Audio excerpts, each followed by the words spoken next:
Railway പാത ഇരട്ടിപ്പിക്കുന്നതിന്റെ ഭാഗമായി എറണാകുളം മുതൽ അരൂർ വരെയുള്ള ഭാഗത്ത് നിർമ്മാണ അവശിഷ്ടങ്ങൾ കായലിൽ തള്ളുന്നതിനെതിരെ വേമ്പനാട്ട് കായൽ സംരക്ഷണ സമിതി സംഘടിപ്പിച്ച പ്രതിഷേധ സംഗമം ധീവരസഭ സംസ്ഥാന സെക്രട്ടറി വി ദിനകരൻ ഉദ്ഘാടനം ചെയ്തു.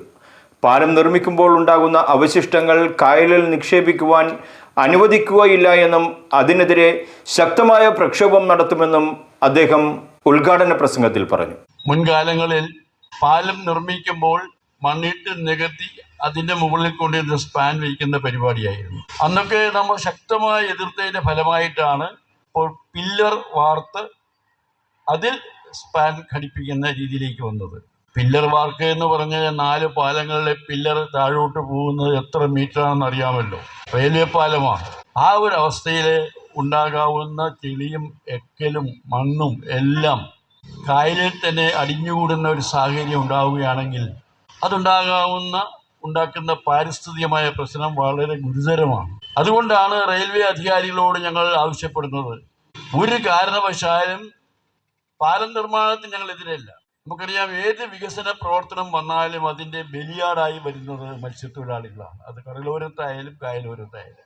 പാലത്തിനോ വികസന പ്രവർത്തനത്തിനോ നമ്മൾ ആരും എതിരല്ല, ഉണ്ടാകണം എന്നാണ് ആവശ്യപ്പെടുന്നത്. പക്ഷെ നമ്മളെ ദ്രോഹിച്ചുകൊണ്ടുള്ള വികസന പ്രവർത്തനം ഒരു കാരണവശാലും നടത്താൻ സമ്മതിക്കുകയില്ല എന്ന് അസന്നിഗ്ധമായി പ്രഖ്യാപിക്കാൻ ഞാൻ ഈ അവസരം വിനിയോഗിക്കുകയാണ്. യാതൊരു സംശയവും. പ്രതിഷേധ സംഘവുമായി ബന്ധപ്പെട്ട് അരൂരിൽ നിന്ന് കുമ്പളത്തേക്ക് നടത്തിയ മാർച്ചിൽ ഇടക്കൊച്ചി, അരൂർ, കുമ്പളം എന്നിവിടങ്ങളിൽ നിന്ന് മത്സ്യത്തൊഴിലാളികളും നാട്ടുകാരുമടക്കം നൂറുകണക്കിന് ആളുകൾ പങ്കെടുത്തു. കായൽ സംരക്ഷണ സമിതി പ്രസിഡന്റ് AR ശിവജി ചടങ്ങിൽ അധ്യക്ഷത വഹിച്ചു.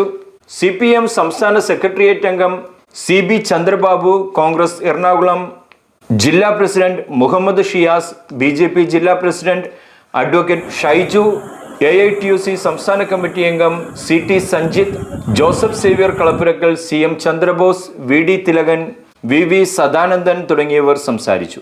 വേമ്പനാട്ട് കായലിന്റെ 1/3 ആഴവും 4/1 വിസ്തീർണവും കുറഞ്ഞിരിക്കുന്നു. ഇതിന്റെ ആഴത്തിലേക്ക് ചെല്ലുമ്പോൾ ഇതിൽ 1.5 മീറ്റർ വരെ ചെള്ളയിൽ പ്ലാസ്റ്റിക്കുകളുടെ അംശം അടിഞ്ഞുകൊണ്ട് മൈക്രോ പ്ലാസ്റ്റിക്കുകളായി മാറിക്കൊണ്ട് ഈ വേമ്പനാട്ട് കായലിന്റെ അടിത്തട്ട് അവിടുത്തെ ആവാസ വ്യവസ്ഥയ്ക്ക് അനുയോജ്യമല്ലാത്ത വിധത്തിലേക്ക് മാറിക്കൊണ്ടിരിക്കുന്നു എന്ന സാഹചര്യത്തിലാണ് നിർദ്ദിഷ്ട റെയിൽവേ പാലവും നിർമ്മിക്കുന്നത്. നമുക്കറിയാം, കുട്ടനാട് നിന്ന് ആരംഭിക്കുന്ന ഈ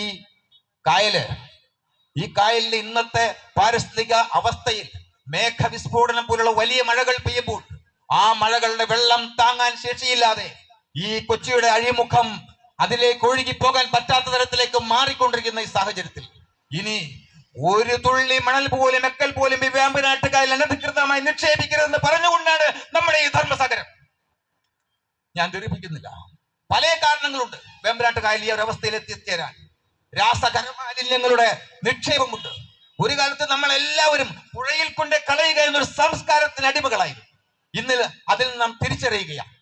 നാം ആ തിരിച്ചറിവ് ഈ വേമ്പനാട്ട് കായലിന്റെ സംരക്ഷണത്തിന് വേണ്ടിയുള്ള മുദ്രാവാക്യങ്ങളിലേക്ക് നമ്മൾ മാറുകയാണ്. അതീവ പെട്ടെന്ന് തന്നെ ഈ വേമ്പനാട്ട് കായൽ സംരക്ഷണത്തിന്റെ ദൗത്യം കേന്ദ്ര സംസ്ഥാന ഗവൺമെന്റുകൾ ഏറ്റെടുത്തുകൊണ്ട് ഈ കായലിനെ സംരക്ഷിച്ചില്ലെങ്കിൽ ഗുരുതരമായ പാരിസ്ഥിതിക ആഘാതങ്ങൾ വരും എന്നുള്ള കാര്യത്തിൽ യാതൊരു സംശയവുമില്ല. വേമ്പനാട്ട് കായൽ സംരക്ഷിക്കുന്നതിനുള്ള MS സ്വാമിനാഥൻ റിപ്പോർട്ട് നടപ്പിലാക്കണമെന്നും ഉൾനാടൻ മത്സ്യബന്ധനവുമായി ബന്ധപ്പെട്ട് നിയമം ഭേദഗതി ചെയ്ത് പട്ടയ അവകാശം സ്ഥാപിക്കണമെന്നും യോഗം ആവശ്യപ്പെട്ടു. മറ്റൊരു വാർത്തയുമായി കാണാം. റെഡ്സൺ റബല്ലോ, ന്യൂസ് ടുഡേ, കൊച്ചി.